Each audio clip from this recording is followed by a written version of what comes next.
I used a rock to smash the car window and saved Uncle Robert, who had driven into the river. But Uncle Robert blamed me for accidentally scratching his car body when smashing the window and demanded my family pay him $20,000 for repairs. Grandma Martha was even more shocking. When you could have just opened the door to escape, who told you to use your reckless hands to smash the window? I think your family should buy your Uncle Robert a new car. My mom retorted on the spot, Uncle Robert, we were clearly saving you. If you drowned, forget $20,000, we could buy you a whole fleet of cars, as a sarcastic offering. Furious because his demand for compensation was refused, Uncle Robert drove his pickup truck and rammed my family, people and car included, into the river. You won't pay? Then I'll let you taste what it's like to have your car damaged. My parents died tragically, and I was in the ICU. But Grandma Martha gave all the money meant for my life-saving treatment to Uncle Robert. Even if your parents are dead, the car that needs to be paid for still needs to be paid for. While I was in a coma on the hospital bed, Uncle Robert picked up a new car at the car dealership. When I opened my eyes again, facing the rapidly sinking car in the river, this time I wanted to see how an unconscious Uncle Robert would open the car door to escape. I was awakened by the loud crash of Uncle Robert's car plunging into the river. The moment I opened my eyes, I saw the car hurtling towards the center of the river. The water was swallowing Uncle Robert's car body at an alarming rate, and the cabin was already half filled in an instant, submerging most of the seats. But even with his legs soaking in the water, Uncle Robert in the driver's seat remained motionless, slumped over the airbag. If no one rescued him, the unconscious Uncle Robert would sink to the bottom with the car within 5 minutes. In that instant, seeing the situation, I didn't think twice. I head up a rock from the bridge and threw it at the window of the sinking car. I knew that once a car falls into the water, the windows and doors become impossible to open. To escape, you have to smash the window immediately. But I never expected that this common-sense action would bring utter disaster to my family of 3. After successfully escaping through the window I smashed, Uncle Robert didn't say a single word of thanks. Instead, he blamed me for not aiming properly when smashing the window, leaving 3 shallow coin-sized dents on his car body. I explained that the car was drifting in the river, which was why I accidentally hit the body, but he was relentless and demanded repair costs from my parents. This Ford F-150 pickup I just got from the car dealership was damaged by your daughter. Brother, we need to settle this. You need to pay me $20,000. My parents said this was Uncle Robert repaying kindness with hostility, but Uncle Robert believed he could have been rescued without me. There were so many ways to escape. Who says you had to go through the window? Maybe someone else could have saved me without even needing to smash the window. Only your daughter had to be a know-it-all, ruining my window and making me spend another $10,000 to fix it. I've been more than generous, otherwise, you'd have to pay for the window too. Hearing that Uncle Robert had to pay extra to fix the window, Grandma Martha scolded me, you reckless girl. You could have just opened the door and gotten out. Who told you to smash the car? Then Grandma Martha demanded my mom buy Uncle Robert a new car. Your brother's perfectly good car was riddled with holes by your daughter. If you dare not pay, I'll disown you. My mother, who had always indulged Uncle Robert and Grandma Martha, finally had a change of heart seeing the pair's increasingly outrageous demands. She firmly refused to pay. Emily didn't do anything wrong. We won't pay a single cent for this. Compensation refused. Uncle Robert locked the door, intending to take the money by force. This action completely enraged my mom and dad, so they warned Uncle Robert that if he didn't let us leave, they would report him to the police for drunk driving and driving into the river, and they would sue him to get back the hundreds of thousands of yuan he had borrowed from our family over the years. Seeing Mom and Dad mention the police, Uncle Robert reluctantly let us go. But just as we reached the nearby bridge, Uncle Robert came after us in his pickup truck and immediately rammed our car into the river. If you won't pay, then I'll let you taste what it's like to have your car damaged. My parents drowned on the spot, and I suffered severe brain damage and was rushed to the ICU. Upon hearing the news, my parents' friends and companies sent money to the hospital urgently. Grandma Martha promised them she would do everything to save me, but then turned around and signed a do not resuscitate order. She gave all the money to Uncle Robert to buy a car and had my parents cremated, falsely claiming they had drowned while drunk driving. While I was suffering terribly in the hospital bed, Grandma Martha was comforting Uncle Robert beside her. Don't blame yourself, their deaths have nothing to do with you. Blame them for their retribution/karma. See? They both drove into the river, but you're perfectly fine, while their whole family died. Isn't that retribution/karma? What a retribution/karma! Thinking of this, I clenched my fists tightly, hoping that when Grandma Martha saw Uncle Robert's body, she would still be able to lightly say, "It's retribution/karma, right?" The loud crash of the car falling into the river naturally attracted the attention of the Riverwood residents, but it wasn't until almost a minute later that someone cautiously walked to the riverbank, followed by a few elderly voices. Did I hear that right? Sounds like a car went into the W. A tear. Let me put on my reading glasses and take a look. Oh, there really is a car. We need to call 911. Where did I put my phone? Seeing the old men and women slowly searching for their phones, I almost laughed out loud. In my previous life, when Uncle Robert woke up on the bank, the police and fire department had already arrived, which made him think many people could rescue him. Little did he know that the reason it fell to a child to smash the window in the previous life was because the first people to arrive at the riverbank were all elderly and children. In the Riverwood where Grandma Martha lived, most of the young and strong had gone to work elsewhere, leaving the Riverwood filled with the elderly and children left behind. Though numerous, they basically had no ability to rescue Uncle Robert. Watching the elderly and children gradually gather by the river, I narrowed my eyes and scanned the crowd carefully. Soon, the person I was waiting for appeared. Grandma Martha, agile among the group of old women, squeezed to the front.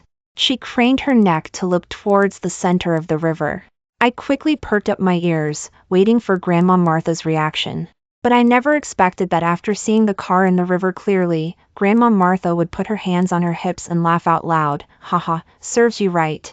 Driving so fast in Riverwood, you deserve to drown, you jerk. At this, I was stunned, and the onlookers were also stunned. Martha, how can you say that? Do you have a grudge against the person in this car? Yeah, do you know this car? Seeing that the nearby residents didn't recognize the car in the river, I immediately remembered that Uncle Robert kept saying in my previous life that it was his new Ford F-150 pickup. At the time, I thought he had bought it recently, but now it seems this was the first time Uncle Robert drove this car back to Riverwood, so much so that even Grandma Martha, his own mother, didn't know the car in the river belonged to her son. Grandma Martha angrily told the residents she didn't know the car, but it had almost hit her on the road just now. If I hadn't dodged quickly, I wouldn't be alive to talk to you now. Grandma Martha pointed at herself. Look, to avoid him, I rolled on the ground. Look what my clothes are like now. Grandma Martha had gone out wearing the new clothes my mom brought back today. It was originally a light blue jacket, but now it was covered in mud, looking almost brown at first glance. Looking at Grandma Martha's clothes, I slapped my forehead, remembering something else. In my previous life, after regaining consciousness, Uncle Robert had said he was going to find an old woman in a blue jacket to settle the score with. He said the reason he drove into the river was entirely because that old woman suddenly darted in front of his car as he passed, startling him and causing him to panic and drive into the river. I never expected it, truly never expected it. The person Uncle Robert almost hit was Grandma Martha. In my previous life, I was so focused on saving people that I missed the drama on the riverbank.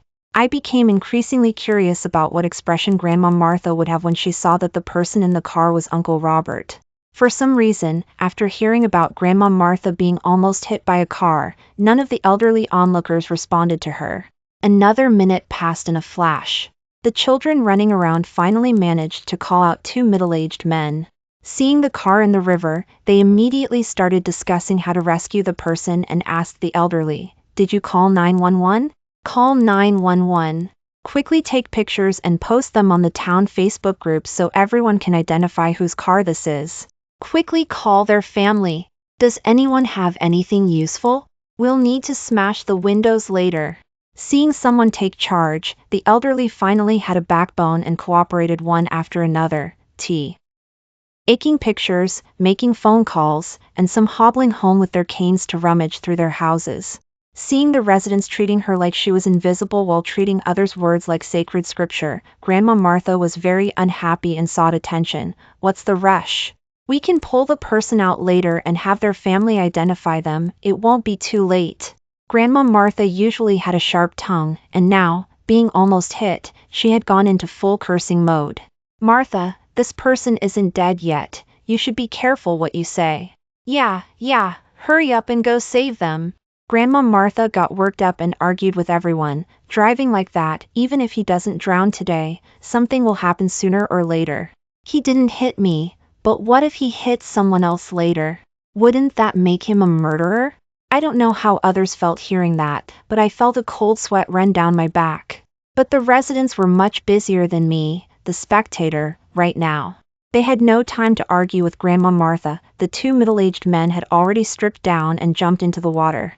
The elderly handed them what they had found. Look, will this work for smashing the window? This is a life preserver. Take it with you to be safe. In the busy crowd, only Grandma Martha and I were idle. She plopped down on a stone bench by the riverbank, crossed her legs, and poured cold water on those entering the water. Oh, you really aren't afraid of death. So many people have drowned in this river, and you dare to go in? Aren't you afraid you won't save anyone and get possessed? As soon as the word possessed came out, the superstitious elderly were even more unwilling to let their grandchildren go into the river. Go home, you can't go in there. Seeing Grandma Martha causing trouble and deterring people from rescuing, Mrs. Johnson from the east side of Riverwood couldn't stand it anymore. Can't you stop talking? That's a human life. Are you just going to stand there and watch him drown? Your son Robert drives too. If this happened to him, would you want everyone to just stand by and do nothing? Hearing this, Grandma Martha jumped 3 feet high in anger and rushed up to grab Mrs. Johnson's hair. Old woman, how dare you curse my son Robert to die? Believe it or not, I'll throw you into the river right now. Mrs. Johnson's son was one of the middle-aged men who had just entered the water. He had already swum 2 meters out when he heard shouting behind him. Turning around, he saw Grandma Martha pulling his mother's hair and pushing her towards the water. He had no choice but to quickly turn back to the bank. Seeing the people who had gone into the water come back to shore, those who had been preparing to go in also stopped what they were doing. What's wrong? Is there something in the water? This significantly dampened everyone's spirit for rescue. Originally, the pulling together spirit was fueled by sheer determination, allowing people to cooperate. In my previous life, when I threw stones from the bridge, someone on the bank saw it, and many people cheered me on. Shouts and encouragement mingled together, providing inspiring strength. When people saw a child making such an effort to save someone, the adults were spurred on and swam towards Uncle Robert's car with full focus. Especially after seeing me smash the window and Uncle Robert waking up from his coma and escaping the car, they swam faster to the car and pulled out the non-swimming Uncle Robert. After all, when a life is in danger right before your eyes, you don't have time to hesitate, do you? But this time, without my impetus from smashing the window, combined with Grandma Martha spreading panic and Uncle Robert remaining motionless in the car, many people started having second thoughts. I think this person might already be dead. Maybe we shouldn't go over, someone said fearfully. There's a dark shadow in the river. Seeing the scene, I almost wanted to applaud Grandma Martha. I was already planning what to do to stop them if they did go to rescue him, but now it seemed Grandma Martha had already blocked most of the only remaining path to survival for Uncle Robert. Looking down again, the water in the Ford F-150 pickup had reached Uncle Robert's waist. More than half of the car's front was submerged, and the rear was sticking up higher and higher, almost like the stern of the Titanic as it sank. But Grandma Martha was completely unaware that her son was still in that bow, and she poked Mrs. Johnson's son's face with her finger. Jim, can you swim? Hurry and save my son. Mrs. Johnson's son, whom I usually call Jim.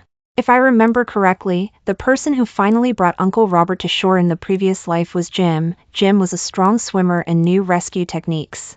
In the previous life, when the non-swimming Uncle Robert was pushing someone else under the water, it was Jim who quickly knocked Uncle Robert out, resolved the crisis, and successfully brought the person back to shore. But Jim was clearly angry now. I wouldn't dare touch your son's big Ford F-150 pickup. I'm just a nobody. This boomerang turned Grandma Martha's face purple with rage. Grandma Martha reacted quickly and turned to grab the always kind Mrs. Johnson. Mrs. Johnson, I was out of my mind just now. I apologize. Is that okay? Please let your son Jim save my son. You're usually the kindest person, aren't you? Jack Thompson also grabbed Mrs. Johnson's leg. Please save my dad. I'm sorry. I shouldn't have pushed you just now." Upon learning that the person in danger in the river was Uncle Robert, Mrs. Johnson lost her earlier decisiveness. She opened her mouth and asked Grandma Martha, "Can you promise that no matter whether my son saves your son today or not, you won't cause trouble for my family for any reason afterwards?" I found it strange that Mrs. Johnson suddenly asked this question, but before I could think further, Grandma Martha readily agreed to Mrs. Johnson's request and even held up 3 fingers. "I swear, I will never cause trouble for your family afterwards." Having received the promise, Mrs. Johnson said to Jim, "Go ahead and try. Do your best. No matter what happens, we'll have a clear conscience." Watching Jim jump into the water, Grandma Martha started giving orders from the shore again. "Hurry up and prepare some towels or something. When my son gets to shore later, be careful he doesn't get cold." Grandma Martha was clearly being too optimistic about the current situation. After the delay, the front of Uncle Robert's car was completely submerged, with only the back half of the trunk visible on the surface. I could still see Uncle Robert's situation through the sunroof from the bridge. The water had reached his chest. The middle-aged man who had gone in earlier had finally broken through the currents and successfully swam to Uncle Robert's car.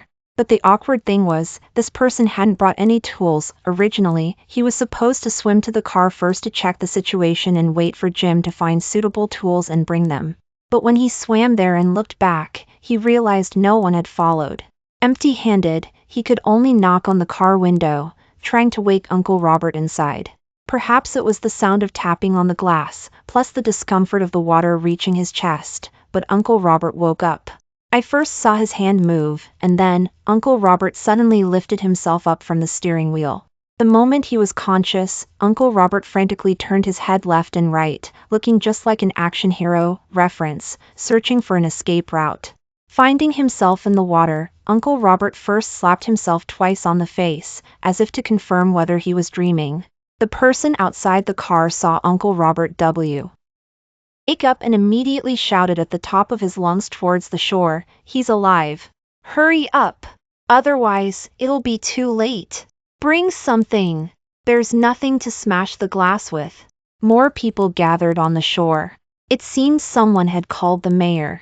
Under the mayor's direction, 2 more people went into the water from the shore, while Jim, who had gone in earlier, swam faster. Who wouldn't be scared waking up to find the water up to their chest? In his panic, Uncle Robert didn't even unbuckle his seatbelt. He just moved a little, and the result was being choked and pulled back onto the seat. For a while, the car hadn't been moving. I guess the wheels might have been stuck on some rocks, stabilizing the car, but when Uncle Robert moved, the entire car started moving again, and the paused sinking continued. Once he unbuckled his seatbelt, Uncle Robert frantically fumbled with the car door. Finding he couldn't open his side, Uncle Robert didn't even realize why it wouldn't open and crawled to the other side, attempting to open the door again. Seeing these actions Uncle Robert took upon waking up, another stone fell in my heart. After all, in my previous life, to get my parents to pay, Uncle Robert had emphatically claimed he knew exactly how to escape a car sinking in the river. When my parents refuted, saying escaping isn't as easy as opening the door, Uncle Robert even showed off his knowledge. When the cabin is filled with water and the pressure inside and outside is equal, won't the door just open easily? And escaping this way won't cause other damage to the car. Honestly, if your daughter hadn't insisted on smashing the window, I would have waited for the cabin to fill with water before escaping, because I wouldn't bother with such a basic escape method as crawling through the window. Although what Uncle Robert said sounded completely crazy, this passage also revealed a key point: Uncle Robert might know how to escape. But seeing Uncle Robert frantically trying to open the car door now, it means he doesn't know the door is affected by water pressure and won't open.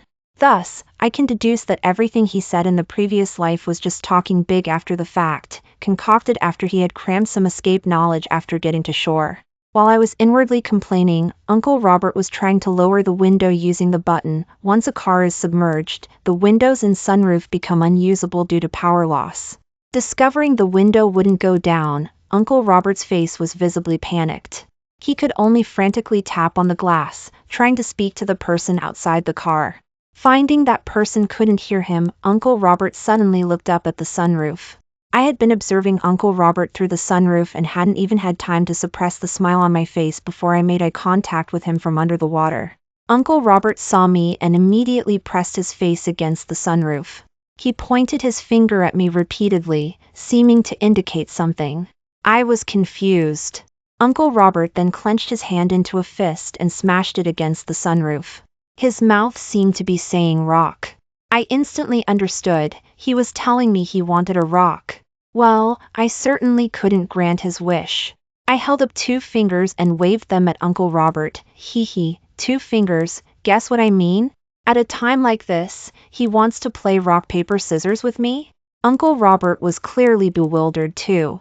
But soon, I couldn't smile anymore. Jim was indeed faster than average. In the blink of an eye, he swam to the car, holding a considerable-sized rock. If he used this rock to smash the window, maybe Uncle Robert would have a chance to survive. But as someone who had come back for revenge, how could I just stand by and watch Uncle Robert be rescued? I pretended to suddenly understand Uncle Robert's meaning and picked up a rock from the bridge, throwing it towards the river, off target, of course, not hitting the car at all. It startled Jim, who almost dropped the rock into the river. Seeing this, Uncle Robert was raging helplessly inside the car.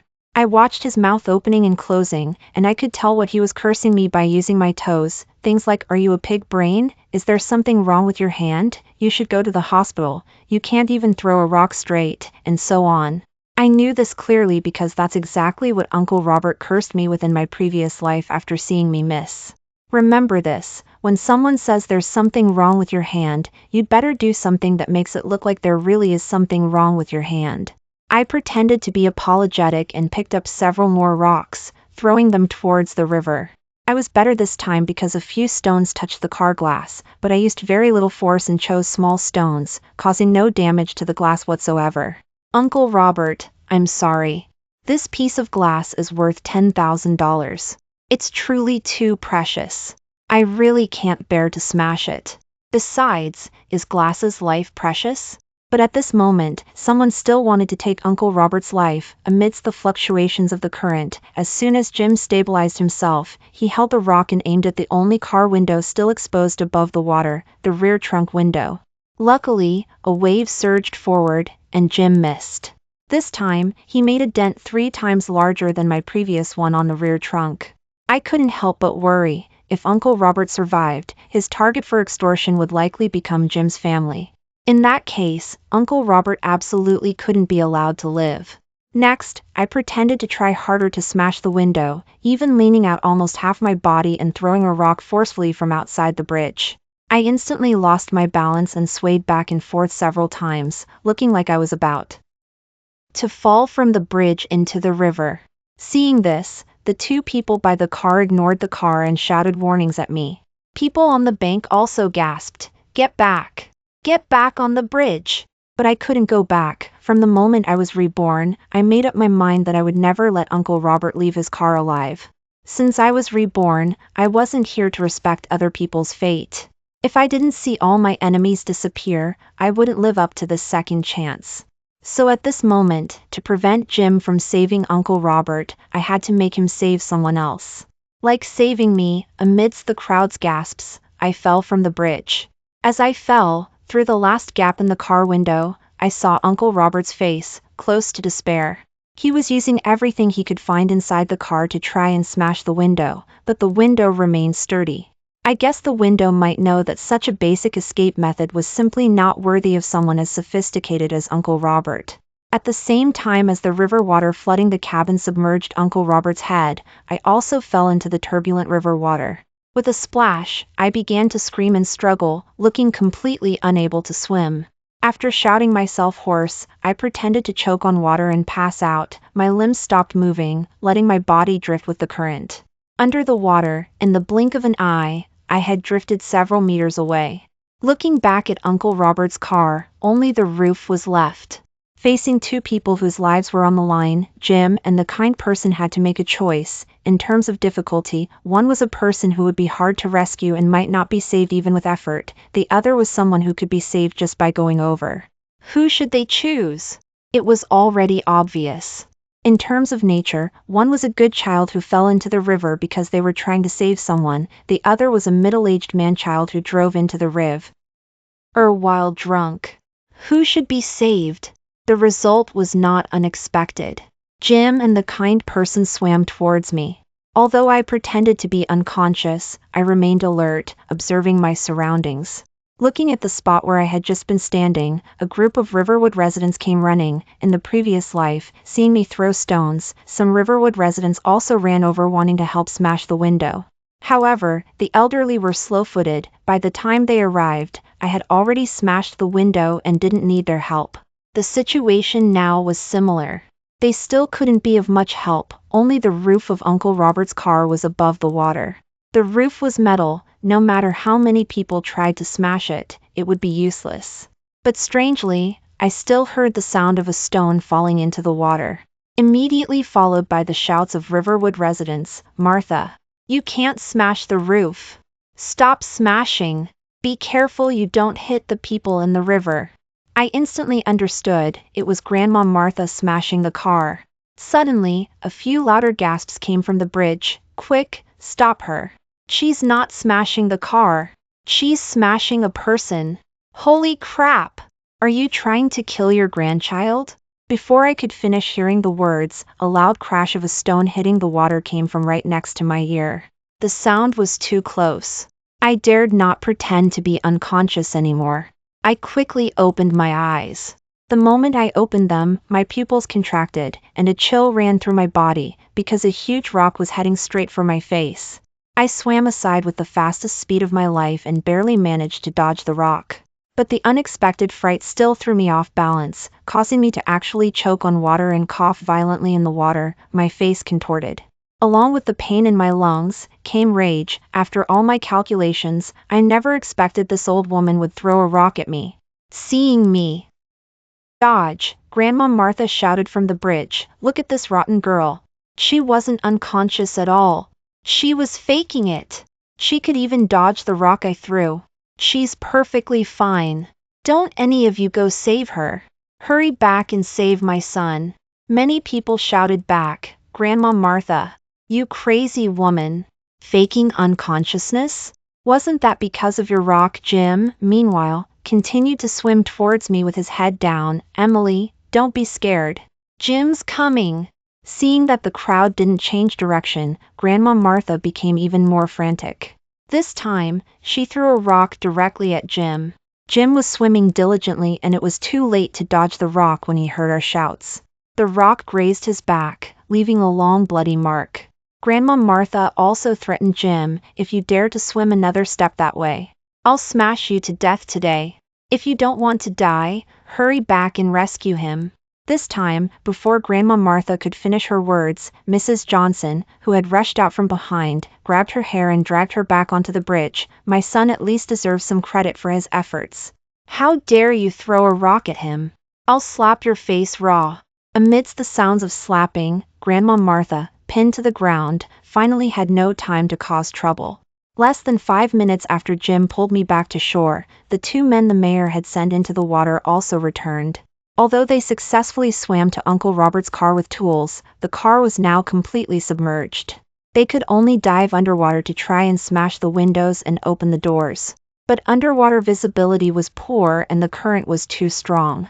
The 2 men dove down several times but couldn't open the door and were nearly swept away by the currents. After exhausting their energy, they were finally rescued back to shore by the arriving fire department. Seeing them return empty-handed and having delayed the fire department's rescue of Uncle Robert, Gr. and Martha, furious, rushed towards one of them and started scratching him violently. "Go to hell! Go to hell! Useless! Why did you go into the water if you couldn't save him?" Having just escaped death and then being insulted and beaten by Grandma Martha, who wouldn't be angry? One of the men used brute force to shove Grandma Martha to the ground. "Why did I go in?" "Because you begged me to. I almost lost my life trying to save your son. And you're putting your hands on me? Believe it or not, I'll beat you to death." Grandma Martha was already scared after being beaten. Mrs. Johnson, nearly 70 years old, had left her with messy hair and a bleeding lip. Now, seeing a man about to strike, she immediately scrambled to hide behind the police for protection. "Ah, he's going to kill me. Officers, help me." The police symbolically restrained the man. Most of their energy was currently focused on how to retrieve the car from the water. With the combined efforts of the police, traffic management, and the fire department, Uncle Robert's car was retrieved from the river half an hour after it went in. As soon as the Ford F-150 pickup surfaced, Grandma Martha pounced on the car, wailing uncontrollably. Several police officers pulled Grandma Martha away so the firefighters could open the car door. As the door opened, Uncle Robert and the river water poured out together. The water flowed back into the river along the rocks on the bank, but Uncle Robert lay face down on the ground, motionless, still as death. The surrounding Riverwood residents looked at the scene with solemn faces. Uncle Robert might not have been a good person, but the loss of a life was always moving. Seeing Uncle Robert's body with her own eyes, Grandma Martha stopped struggling. She seemed to have had her bones instantly removed, collapsing from the police officer's grasp onto the ground. Her mouth was wide open, but no sound came out. She just sat there blankly, staring at Uncle Robert not far away. In contrast to Grandma Martha's stillness, Uncle Robert's son, Jack Thompson, quickly rushed past the police tape and threw himself onto the body. "Dad! Wake up! Dad! Don't die!" Hearing his grandson's cries, Grandma Martha came back to life. She quickly walked to Uncle Robert's side and grabbed Jack Thompson. "That's not your dad. Your dad hasn't come back yet. Don't cry. Don't shout. Your dad isn't dead." Saying this, Grandma Martha pulled Jack Thompson away from Uncle Robert. "Home. Come home with me. Your dad will be back tonight, and he'll scold you if he sees you playing outside instead of eating." Seeing this scene, my mom, who had rushed over, went up and pulled Grandma Martha. "Mom, Robert is gone. Don't be like this." But Grandma Martha glared at my mom with bloodshot eyes. "Shut your foul mouth. If you say one more word, I'll kill you first today." Speaking of killing, Grandma Martha remembered me. Her head turned left and right in the crowd. "Where's that lowlife Emily? Where is she hiding?" The Riverwood residents had just witnessed Grandma Martha throwing rocks at me. Now hearing Grandma Martha asking for me, they all moved forward in unison, trying to hide me more effectively. Seeing that a fierce tone wouldn't summon me, Grandma Martha switched to a gentle tone. "Little Emily, where are you hiding? Come out, you just fell in the river. Are you cold? Listen to Grandma Martha. Grandma Martha didn't mean to hit you." But even the gentlest voice couldn't hide the malice underneath. Grandma Martha calling me like that reminded me of ghosts in horror movies. When they pretended to be a child's family, they also used that tone to lure the child out and kill them. Wait, ghost pretending to be family. Suddenly, a plan formed in my mind. I had a way to keep Grandma Martha from bothering me further. My dad couldn't stand Grandma Martha calling me like that anymore. He stood in front of Grandma Martha. "Why? Are you calling for Emily? Does Robert driving into the river have anything to do with Emily? Even the police said drunk driving caused it." But Grandma Martha kept shaking her head. "It wasn't drunk driving. It wasn't drunk driving that killed him. It was your daughter that killed him." Just as Grandma Martha finished shouting, screams erupted from the crowd. "Emily! What's wrong with you? Hurry! Emily's mom and dad. The child is foaming at the mouth. Doctor! Doctor! Hurry!" The Riverwood residents parted to make a path for a doctor to get through. Now Grandma Martha finally saw me. I was lying on the ground, foaming at the mouth, my body convulsing nonstop, my head twisting back and forth on the ground. Grandma Martha burst into laughter. "Good. Good. You got what you deserved. You sent your own uncle to his grave. You deserve to die." After laughing, Grandma Martha spread her arms and blocked the doctor who was coming to check on me. Meanwhile, I suddenly stopped convulsing and lay rigidly on the ground, still as death. Sometimes stillness is scarier than movement. Another round of screams. One Riverwood resident even came close to me and reached out a finger to check my breath. Before he put his finger under my nose, I suddenly sat up with my eyes closed. This scared the person checking my breath so much he jumped 3 feet away. My mom and dad ran over and crouched down, trying to pull me into their arms. "Emily, don't scare Mom and Dad. What's wrong?" The series of shocks caused the townspeople to start discussing. "She looks like she's possessed. This river isn't clean. Maybe something in that river got hold of her after she went in." Amidst the discussions, I slowly opened my eyes and scanned everyone in the crowd with a strange look. As I looked, I mumbled with my mouth opening and closing, "Is this one? Not this one. Not this one. Where is the old woman in the blue jacket? Where is the old woman in the blue jacket?" 2. Hear what I was saying. Dad leaned his ear close to my face. "Honey, say it louder. Dad can't hear very well." "What old woman in a blue jacket?" Taking this opportunity, I grabbed his arm as if I had just recognized who Dad was. "Brother-in-law, you have to get revenge for me. It was an old woman in a blue jacket who caused me to drown." Dad froze. I could feel goosebumps rising on his arm. The people around asked curiously, "Emily's dad, what did Emily say?" My dad hesitated, looking at the crowd. I don't know why, but Emily suddenly called me brother-in-law and said it was some old woman in a blue jacket who suddenly darted in front of the car, which caused him to drive into the river. The Riverwood residents' eyes widened. Emily's dad. Could it be that Roberts possessed Emily? Some who usually believed in the supernatural immediately spoke to me. "Robert, tell us more clearly. Where did you meet the old woman? We'll go investigate immediately." "Yes, yes. Say anything else you need to say, then rest in peace. Emily is young. She can't handle you tormenting her like this." This time I didn't speak just to Dad. I turned to the crowd and shouted in a deep, Jing, masculine voice. I put on 1:00 noon. On the Riverwood entrance road. An old woman wearing a blue jacket.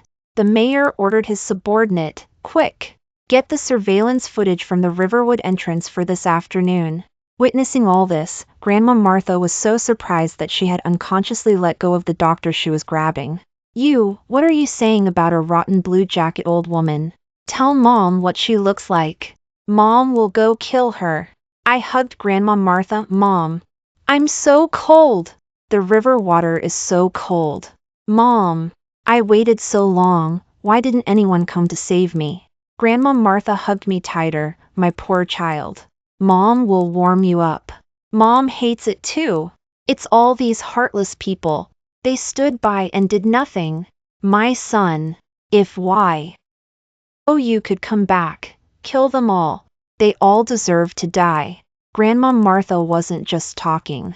She actually started counting the names of the people gathered by the river today on her fingers. Jim, Mrs. Johnson, the kind person who was going to pull her into the water, all of them were on the list. At this, the crowd became angry. "Old woman, are you crazy? You were the one who didn't let us save him. And you're cursing us. The people who went down to save him almost drowned." "Exactly.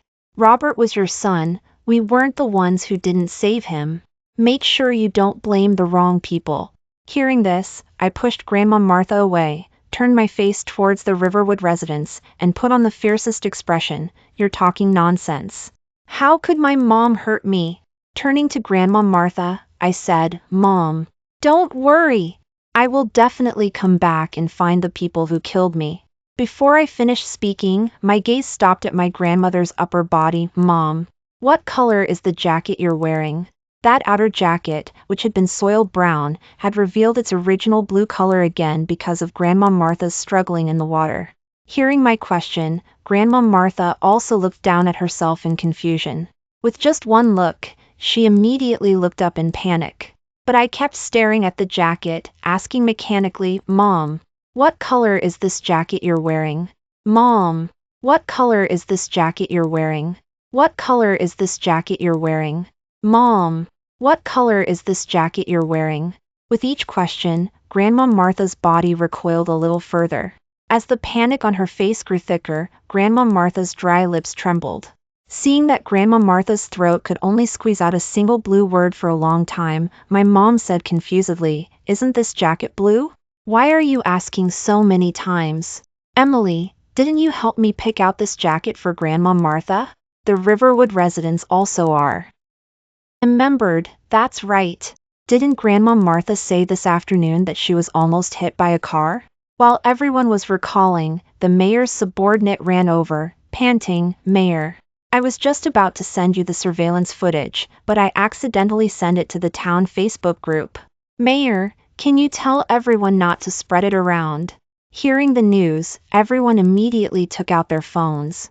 The moment they clicked on the video, everyone in Riverwood had an expression of unspeakable shock. On the surveillance footage, when Uncle Robert was driving the Ford F-150 pickup through the Riverwood entrance road, there was an old woman walking slowly in the middle of the road, leaning on her cane. Upon encountering a pedestrian, Uncle Robert didn't slow down, just honked to signal. The old woman heard the horn and moved to the side of the road to let Uncle Robert pass. But just as Uncle Robert was about to drive past her side, the old woman suddenly swayed back and forth a few times, then slipped and fell in front of Uncle Robert's car. Seeing the old woman lie down in the middle of the road, Uncle Robert swerved sharply to avoid her, but the car tires were heading towards the old woman's head.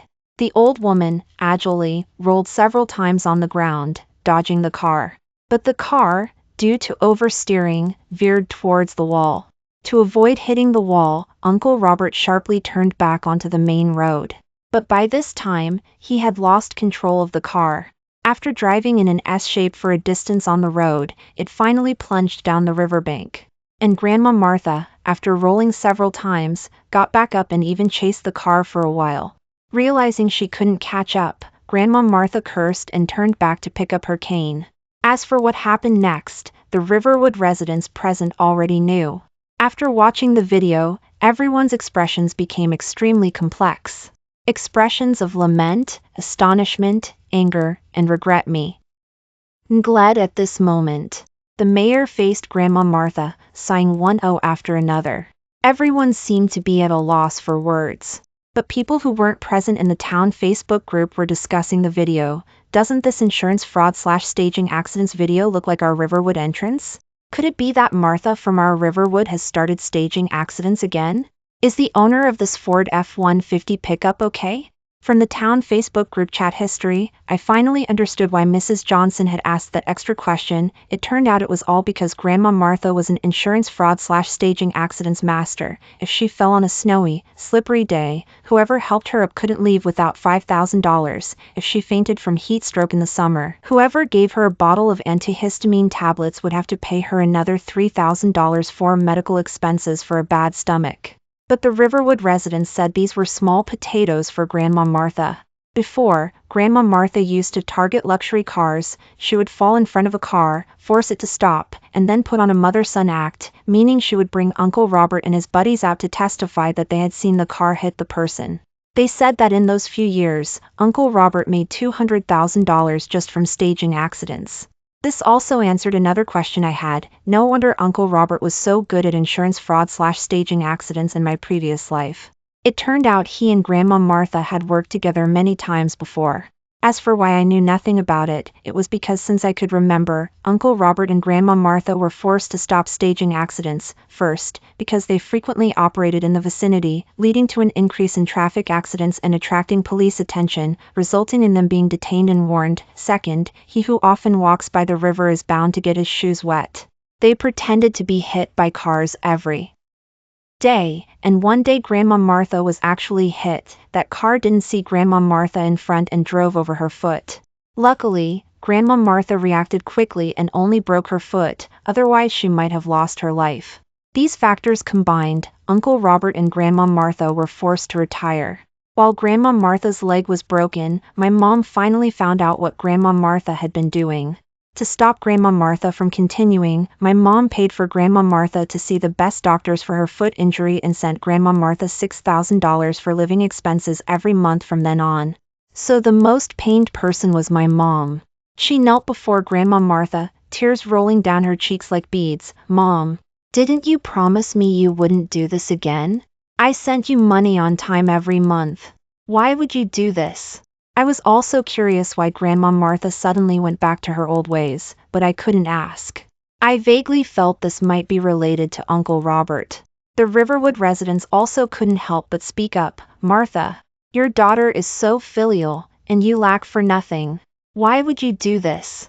If you were short on money or had problems, you could have told the people in Riverwood. We're neighbors, we could have helped you out. Why did you have to do this?" Under the incessant questioning, Grandma Martha reached out and pulled her daughter's hand, speaking softly. "Girl, your brother Robert said he wanted to buy a new car." My heart trembled upon hearing this answer. Was this the true meaning of spoiling a child is like killing them? To buy a car for her son, she resorted to staging accidents, and by a twist of fate, harmed her own son. Hearing this answer, my mom cried even more hysterically. Mom, you're confused. Seeing my mom kept crying, Grandma Martha impatiently stood up. Why are you crying? Your brother Robert wants to buy a car. What good is just crying? Do you think you're all grown up now? You just send enough money to live on every month. Haven't you thought about your brother Robert? He's a man. How can he go out driving a beat-up car? What about his reputation? Grandma Martha ignored the confused look on my mom's face and talked to herself. Because you wouldn't give your brother Robert money for a car, he's been upset. And he hasn't come home yet. Saying this, Grandma Martha looked towards the Riverwood entrance. While looking, Grandma Martha seemed to realize something obvious. Seeing so many onlookers, Grandma Martha turned and pulled my mother. Get up. Stop crying here.